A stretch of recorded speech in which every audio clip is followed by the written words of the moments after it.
here we are. Well, okay, so you study AIDS. It's my understanding, correct me when I'm wrong, not if I'm wrong, but the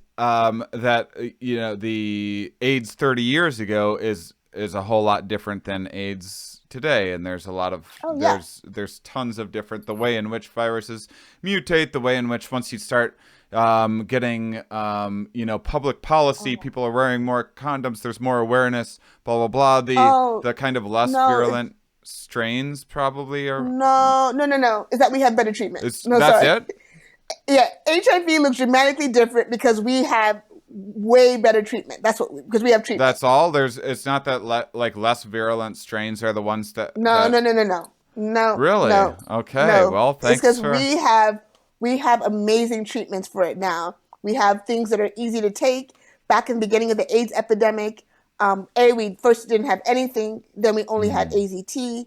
And then when we had these other class of drugs called protease inhibitors, there were these drugs that cause horrible nausea and vomiting. And at one point, certain HIV patients had to take up to like 16, 20 pills a day. Which, I mean, if I had to take 16, 20 pills a day, I would just write my obituary and say, call it. I can't take that many pills a day. So now we have very strong, potent therapies where we have 3 drugs combined into one tiny, cute little pill that people can take and move on with their life. We also have drugs that people can take to prevent them from getting HIV called PrEP. So we have now a nice, cute little blue pill that people can take every day if they're at high risk for getting HIV. So people who are having multiple partners, unprotected sex, and at higher risk of getting HIV because of those behaviors, if they take that one little blue pill a day, the risk of getting HIV from someone who's HIV infected and not using condoms and out there is, extremely low. So we have great treatments now. We now have a great little pill to prevent HIV transmission in people who are high risk, and we have got a great little pill that controls the viral load of people with HIV and suppresses it. And we now know that if you have HIV and you're taking your medications every day, the risk of you transmitting your HIV to somebody else is like practically zero. And we just really say zero. But I always tell people 0.000000000000000, a bunch of zeros, and maybe there's a 1 at the end of that. But so we now know and understand, which we didn't before, that anybody who has HIV should be put on treatment right away. So 30 years ago, because the treatment sucked and had horrible side effects, we waited till your immune system got bad enough before we started you on treatment. Now, because as best as we can tell, the sooner we start you on treatment, the better you do long-term personally. But also, the minute we start you on treatment and make your viral load become undetectable, you can't transmit to anybody else. So our thinking around HIV has changed. The effectiveness of therapy, the convenience of therapy has changed. And that is the biggest reason why we've seen dramatic change in HIV in this country. I see.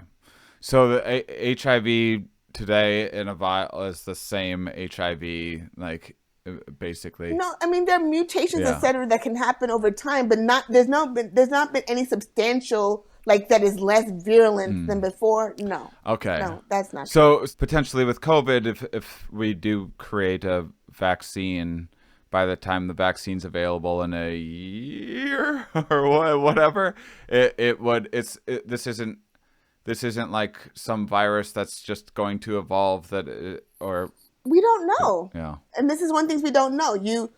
So far it looks like the strains are fairly stable. And we're keeping, and every single scientist out there and doctors crossing their fingers and their toes and their tongue and anything else they can cross on their bodies and hoping that it stays that way. But if there's some major shift in the virus and some major mutation and it shifts, and that mutated virus then spreads as just as infectious as this current strain that's circulating, and that mutated strain is the vaccine that we hopefully, God willing, come up with is not effective against it, we're in deep doo-doo again. Yeah. Again, we're crossing our fingers and toes and everything else and pray that does not happen. But if the example of this, though they didn't have a vaccine a long time ago, but the Spanish flu of 1918. So there was the first major wave, of this one strain, and that kind of went through and wiped things out, killed some people, and other people, most people survived, some people died, and then it kind of tempered down a little bit, and then this second wave happened. The virus mutated, and the second wave, the virus that mutated, was way more lethal than the first one that rolled around. Mm-hmm. So it was that second wave, the 20 million people that you hear about that died from, the Spanish flu of 1918. Most of those people died in the second wave, not that first wave. So it mutated, and it mutated to something that was way uglier than the first time around. Again, and there's no way for us to predict and control that. That's where Mother Nature has her full reign, and all we can do is try to defend ourselves as best as possible.